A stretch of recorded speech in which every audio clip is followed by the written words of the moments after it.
Private sector में भारत की सबसे बड़ी company oil to telecom conglomerate जिसको कहा जाता है, और जो नए नए काम करने के लिए भी मशहूर है। अब उसके बारे में एक बड़ा सवाल खड़ा हो रहा है कि क्या रिलायंस इंडस्ट्रीज एक नए कायांतरण के लिए, कायाकल्प के लिए तैयार है?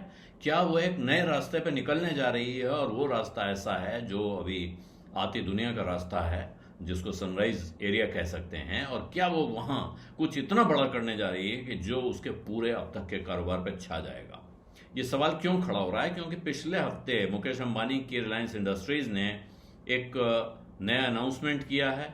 उन्होंने एक कंपनी अपनी आर्टिफिशियल इंटेलिजेंस में अनाउंस की है, और 15 अरब डॉलर का इन्वेस्टमेंट उसमें किया जाएगा। ये साथ में आ रहा है, छोटी मोटी बात नहीं है। ये पेट्रोलियम से शुरू होकर पावर तक चले गए हैं, और अब ये 15 अरब डॉलर का जो इन्वेस्टमेंट है वो बाजार का मानना है, बाजार में ऐसे जानकार हैं जो मान रहे हैं कि ये उनका जो कारोबार है जिसमें ये 15 अरब डॉलर लगाए जाएंगे, उसका वैल्यूएशन कम से कम 30 अरब डॉलर का तो हो जाएगा। और इसका मतलब ये है कि जिसे अभी तक हम oil gas telecom retail company कहते हैं, वो कंपनी अब एक डीप टेक्नोलॉजी पावर हाउस बनने जा रही है। डीप टेक्नोलॉजी का एक बहुत बड़ा खिलाड़ी बनने की तैयारी कर रही है, और वो दुनिया भर में जो ऐसे बहुत बड़े, जिसको महाकाय कॉरपोरेशंस कहते हैं, हाइपर स्केलर जिनको कहा जाता है, उनके साथ मुकाबला करेगी। ये सवाल इसीलिए उठ रहा है कि उन्होंने एक कंपनी लॉन्च की है, रिलायंस एंटरप्राइज इंटेलिजेंस लिमिटेड। ये अनाउंसमेंट भेजा गया है पिछले हफ्ते स्टॉक एक्सचेंजेस को। ये जॉइंट वेंचर है मेटा के साथ। मेटा वो कंपनी जो फेसबुक, जिसको पहले कहते थे, जो फेसबुक को चलाती है, व्हाट्सएप को चलाती है, फेसबुक की पेरेंट कंपनी है, उसके पास 30% का स्टेक होगा इस कंपनी में, जॉइंट वेंचर में, और 70% होगा रिलायंस इंटेलिजेंस की होल्डिंग। ये दोनों पार्टनर मिलकर 855 करोड़ रुपया शुरू में लगा रहे हैं, जो एंटरप्राइज एआई सर्विसेज को डेवलप करेंगे, मार्केट करेंगे और डिस्ट्रीब्यूट करेंगे। ये अभी तक का आर्टिफिशियल इंटेलिजेंस के कारोबार में रिलायंस का सबसे बड़ा मूव है। और ये भी कहा यह जा रहा है कि अब ये सिर्फ भविष्य की बात नहीं रह गई। रिलायंस में एआई पे बात बहुत हो रही थी, लेकिन अब ये बातचीत बोर्डरूम से निकल गई है, वहां से आगे बढ़ गई है, और अब ये असलियत में तब्दील हो रही है। ये ऐलान, इसका मतलब ये कहता है। इस पर मॉर्गन स्टैनली के एनालिस्ट का एस्टिमेशन आया है कि रिलायंस इसमें कोई 12 से 15 अरब डॉलर का खर्चा करेगा इस एआई इंफ्रास्ट्रक्चर पर, जिसमें एक गीगावाट का डेटा सेंटर होगा। और इस 1 गीगावाट के डेटा सेंटर का 25% तो रिलायंस खुद अंडरराइट करेगा कि भाई ये खर्च, ये तो इसका इस्तेमाल तो हम खुद ही कर लेंगे। तो यहां करीब 11% का रिटर्न ऑन कैपिटल एम्प्लॉयड ये एस्टिमेट कर रहे हैं, जो अभी तक का बाकी दुनिया के जो LLM प्रोवाइडर्स हैं, लार्ज लैंग्वेज मॉडल जो प्रोवाइड कर रहे हैं, जो इस तरह का डेटा सेंटर चला रहे हैं, उसके हिसाब से। और बाकी उनको लगता है कि फिर ये दुनिया के बहुत बड़े खिलाड़ियों को, भारत के बड़े खिलाड़ियों को इस डेटा सेंटर की जो बाकी कैपेसिटी है वो दी जाएगी, लीज की जाएगी। और ऐसे में जो वैल्यूएशन है, कम से कम प्राइस टू बुक वैल्यू का 2 गुना होना इसमें स्वाभाविक लगता है, कम से कम, अगर इससे ज़्यादा नहीं होता है। जो बाकी प्लेयर्स हैं उनके, जैसे GDS का एशिया में ऐसा डेटा सेंटर है, उसका जो वैल्यूएशन हो उसको देखते हुए, तो इसका मतलब ये सिर्फ एआई वर्टिकल का वैल्यूएशन, इसी कारोबार का, इस टुकड़े का वैल्यूएशन 30 अरब डॉलर 2027 के अंत में, अगर इतना एम्प्लॉय हो जाता है, इतना डिप्लॉय हो जाता है, तो उसका होगा। अब ये दो कहानियां इसमें एक साथ चलेंगी। अब एक तरफ रिलायंस 100 मेगावाट का gen AI data centre capacity create कर रहा है, जो 2 साल में तैयार होगा, जिससे कि उनकी अपनी डिमांड है, एंटरप्राइज डिमांड है, मेटा के साथ उनका जॉइंट वेंचर है, और ये साथ में गूगल और एज्योर के साथ उनकी पार्टनरशिप है।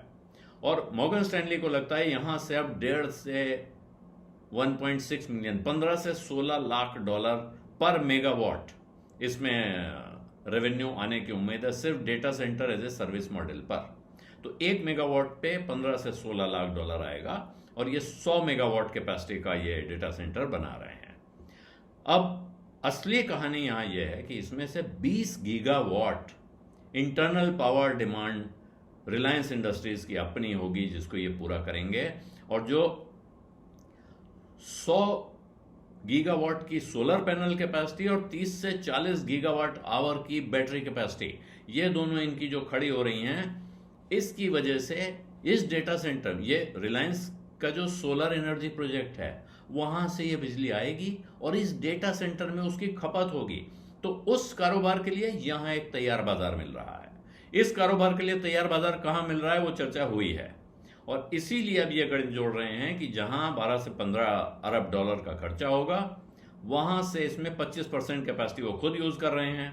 तो करीब करीब $7 बिलियन डेटा सेंटर के इंफ्रास्ट्रक्चर के लिए और $5 बिलियन जो 250 मेगावाट जो चिप्स लगेंगे रिलायंस इंडस्ट्रीज के, उस पे खर्चा होगा।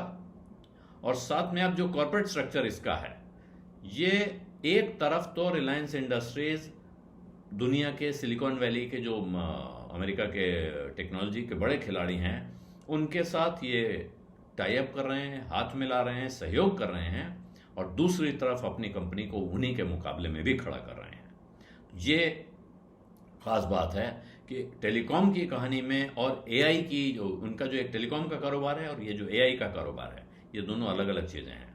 अब जो रिलायंस इंटेलिजेंस है, ये वो एआई कंपनी है जो नए प्रोडक्ट और सॉल्यूशंस लेके आ रही है। रिलायंस इंटेलिजेंस अब अपना कोई एलएलएम या अपना लार्ज लैंग्वेज मॉडल या अपना काम करने की नहीं सोच रही है, लेकिन जो प्रोडक्ट और सॉल्यूशंस होंगे वो उस पर फोकस करेगी। और इस वक्त जियो उस कैपेबिलिटी का यूजर है जो कि बनाई जाएंगी। तो जियो भी इसमें मेटा के साथ काम करेगा, जियो ओपन एआई के साथ काम करेगा, गूगल के साथ काम करेगा और माइक्रोसॉफ्ट के साथ काम करेगा, ताकि वो इन प्रोडक्ट और सर्विसेज को यूज भी कर सके। तो एक तरफ ये चीजें बनेंगी, दूसरी तरफ ये चीजें इस्तेमाल होंगी। घर का माल घर में, अपना गिरेगा तो अपनी थाली में गिरेगा। ये फॉर्मूला यहां तैयार हो रहा है। अब जो लाइन है उनकी तरफ से वो है, Reliance intelligence is competing with the Metas and Googles for the AI products that are coming into the markets. तो एक तरफ से जियो जो है वो तो एक कस्टमर के तौर पे खड़ा होता है कि वो एआई सर्विसेज लेता है और उसको डिप्लॉय करता है इन्हीं बड़ी कंपनियों से जिनका नाम यहाँ लिया गया है। और दूसरी तरफ रिलायंस इंटेलिजेंस इनके मुकाबले के एआई प्रोडक्ट्स और सॉल्यूशंस बनाने की, मार्केट करने की तैयारी कर रहा है। तो इसका मतलब है एक नई तरह का डायनेमिज्म तैयार हो रहा है, जिसमें रिलायंस इंडस्ट्रीज का एक हिस्सा इन कंपनियों के साथ हाथ मिला के कुछ कर रहा होगा और एक दूसरा हिस्सा इन्हीं कंपनियों के सामने खड़ा होकर मुकाबला कर रहा होगा। तो ये जो स्ट्रैटेजी है, ये बहुत जाहिर है, बहुत नाजुक चीज है। एक बहुत बारीक सा फर्क होगा दोनों के बीच में, और इसमें एक बहुत बैलेंस बना के रखने की जरूरत होगी। लेकिन अब जो दूसरी तरफ इसकी एक और चीज देखें तो कहां जा रहा है सब कुछ। तो ये बड़ा कारोबार जाएगा जामनगर, जहां बहुत बड़ा डेटा सेंटर बन रहा है। इनका gigawatt scale AI ready data centre तैयार हो रहे हैं जो ग्रीन एनर्जी से चलेंगे। कंपनी वहां गूगल क्लाउड के साथ उनका एक पार्टनरशिप अनाउंस हो चुका है, जहां वो एआई फोकस्ड क्लाउड रीजन तैयार कर रहे हैं इसी साइट पे, उसी जगह जहां पर रिलायंस का सबसे बड़ा ऑयल रिफाइनिंग कॉम्प्लेक्स है। रिलायंस का कह सकते हैं घर तो जामनगर है। तो वहां से ये शुरू होता है। और अब आर्टिफिशियल इंटेलिजेंस पे जो बड़ा दांव है, मेटा की पार्टनरशिप भी वो अनाउंस कर चुके हैं। अब वैल्यूएशन का सवाल फिर उठ रहा है कि अगर बाजार इसको $30 अरब का वैल्यूएशन दे रहा है कि नहीं दे रहा है, ये इस बात पे निर्भर करेगा कि ये कितनी जल्दी, कितनी तेजी से एग्जीक्यूट होता है प्रोजेक्ट, इसकी पोजीशनिंग क्या होती है, और फिर उस पर इन्वेस्टर्स का दिमाग कितना लगता है, इन्वेस्टर्स उसकी तरफ देखने के लिए कितना राजी होते हैं। मॉर्गन स्टैनली जो 2 गुना का वैल्यूएशन दे रहा है, वो बाकी जो इस तरह की कंपनियां दुनिया की, एशिया में इस तरह के चला रही है डेटा सेंटर, उसके वैल्यूएशन को देख के है। तो अब सवाल यही है अंबानी के लिए, रिलायंस के लिए, कि अब आप क्या, जैसे जियो में एक डिसरप्शन क्रिएट कर दिया था उन्होंने, उसी तरह से क्या अब जो आर्टिफिशियल इंटेलिजेंस का काम है, ये इनका नया अध्याय शुरू होने जा रहा है रिलायंस इंडस्ट्रीज की सक्सेस स्टोरी में। और इसीलिए क्या आर्टिफिशियल इंटेलिजेंस भी उसी तरह से इनके कारोबार के लिए एक कायांतरण का, कायाकल्प का काम करेगा, वो भविष्य की सुनहरी कुंजी साबित होगा। जिस तरह से पहले तेल हुआ, फिर टेलीकॉम हुआ, रिटेल में भी कह सकते हैं बहुत काम हो चुका है, हालांकि उस तरह का बिल्कुल गेम चेंजिंग काम नहीं है। तो अभी तक अगर ये हो जाता है तो यहाँ से इसकी दुनिया फिर से बदल सकती है, वरना जो तेल है, जो टेलीकॉम है और जो रिटेल है वो तो अपनी जगह है ही। बीज अड्डा में आज इतना ही है, इजाज़त दीजिए, धन्यवाद, नमस्कार।